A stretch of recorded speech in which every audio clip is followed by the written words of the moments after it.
Bismillahirrahmanirrahim. Assalamualaikum warahmatullahi wabarakatuh. Perkenalkan, nama saya Rizky Aminullah, mahasiswa Vkom 2017 dengan prodi Public Relation. Di sini saya akan mempresentasikan hasil penelitian saya yang berjudul Perilaku Komunikasi Antar Budaya Alumni Pesantren dalam Upaya Adaptasi dengan Lingkungan Baru. Studi fenomenologi pada alumni pesantren modern Darul Ulum Lido. Lalu konteks penelitian yaitu pertama, fenomena komunikasi antar budaya memiliki kecenderungan perbedaan budaya ketika berada di lingkungan baru dengan budaya baru yang dijumpai.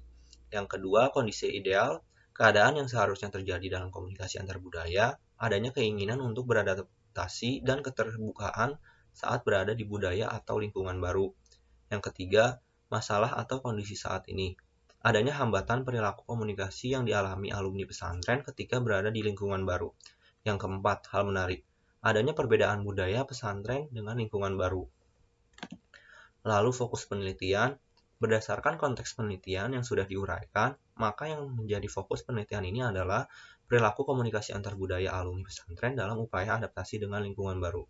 Pertanyaan penelitian, bagaimana pengalaman alumni pesantren dalam menghadapi culture shock di lingkungan baru? Yang kedua, bagaimana makna pengalaman yang didapatkan alumni pesantren saat berada di lingkungan baru? Lalu tinjauan pustaka. Komunikasi antar budaya. Menurut Mulyana dan Rahmat 2010 dalam Sihabuddin 2019 menjelaskan bahwa komunikasi antar budaya terjadi karena adanya pemberi informasi adalah suatu anggota budaya dan penerima pesannya adalah anggota suatu budaya lainnya. Lalu yang kedua, culture shock. Culture shock dapat terjadi di lingkungan yang berbeda, melibatkan individu yang bermigrasi dari suatu wilayah ke wilayah lain di negara mereka sendiri dan individu yang bermigrasi di dalam negerinya sendiri untuk waktu yang lama. Dayaksini 2012, halaman 206. Perilaku komunikasi. Berdasarkan yang dijelaskan oleh Kartika 2013 halaman 78, perilaku komunikasi adalah cerminan budaya asal dari partisipannya. Seseorang menggunakan simbol dalam komunikasi, termasuk kata-kata dan gerakan tubuh ini menjadi masalah ketika menggunakan kedua hal ini untuk berkomunikasi dengan orang-orang yang memiliki perbedaan budaya. Lalu metode penelitian. Yang pertama, metode ini menggunakan metode kualitatif dengan pendekatan fenomenologi. Teknik pengumpulan datanya menggunakan observasi non-partisipan, wawancara, dan studi pustaka. Teknik analisis data, reduksi data, penyajian data, dan verifikasi. Lalu hasil dan pembahasan. Yang pertama, bagaimana pengalaman alumni pesantren dalam menghadapi culture shock di lingkungan baru?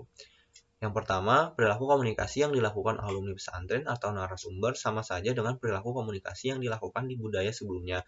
Hanya saja adanya perbedaan dalam komunikasi verbal dan nonverbal yang dirasakan ketika berada di lingkungan baru.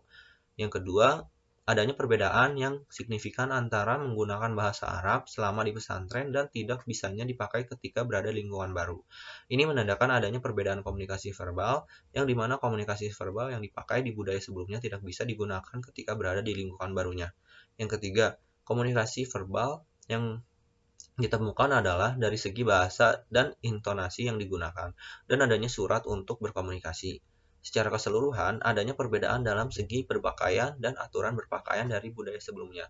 Dalam hal ini, komunikasi nonverbal dari segi berpakaian dapat diterapkan ketika berada di lingkungan baru.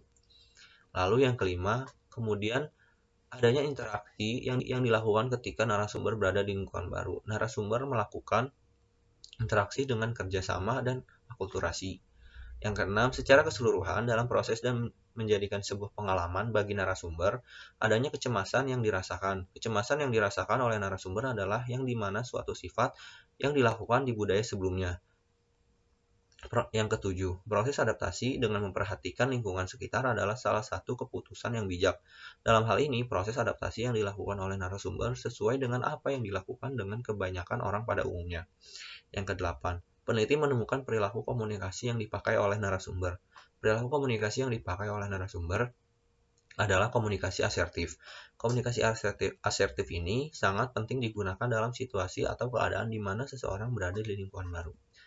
Lalu yang kedua, bagaimana makna pengalaman yang didapatkan alumni pesantren saat berada di lingkungan baru? Yang pertama, Adanya rasa malu untuk menunjukkan atau memberitahu status alumni pesantren atau berasal dari pesantren menandakan ketidaksiapan ketika berada di lingkungan baru. Narasumber yang merasa bahwa status yang dimilikinya berasal dari pesantren dan tidak ingin diketahui oleh orang sekitarnya karena adanya rasa malu yang tidak mencerminkan dirinya sebagai seorang lulusan pesantren. Oleh karena itu, narasumber menyembunyikan statusnya kepada orang baru yang ditemuinya. Yang kedua, makna pengalaman yang didapatkan dari narasumber adalah toleransi. Ada yang memaknai pengalaman dari segi pertemanan, sikap, dan kehidupan di lingkungan barunya. Lalu kesimpulan. Yang pertama, dalam hal ini, lamanya di pesantren tidak menentukan cepat atau lambatnya beradaptasi dengan lingkungan baru, karena hal tersebut kembali kepada diri individu masing-masing. Perilaku komunikasi yang ditemukan peneliti dalam penelitian ini adalah komunikasi asertif. Yang kedua, adanya rasa malu karena belum mencerminkan seorang alumni pesantren. Karena itulah status tersebut disembunyikan. Makna pengalaman yang didapatkan memang berbeda-beda. Dalam hal ini, adanya perbedaan pengalaman yang dirasakan ketika berada di lingkungan baru. Lalu saran teoritis, dengan adanya penelitian ini kepada yang ingin melakukan penelitian dengan judul yang serupa atau mendekati, terlebih untuk mahasiswa Fakultas Ilmu Komunikasi Universitas Islam Bandung, peneliti berharap untuk dapat meneliti lebih baik lagi, sehingga mampu menghasilkan kemajuan dan menggali penelitian ini agar lebih berkembang dari penelitian saat ini. Saran praktis, bagi narasumber akan lebih baik untuk dapat menerapkan hal yang baik atau positif dari budaya pesantren ke lingkungan barunya. Diharapkan bagi narasumber untuk adanya keterbukaan dalam melakukan komunikasi dan interaksi terhadap orang baru di lingkungan baru, agar dapat memudahkan untuk beradaptasi dengan lingkungan baru. Terima kasih atas presentasi hari ini. Wassalamualaikum warahmatullahi wabarakatuh.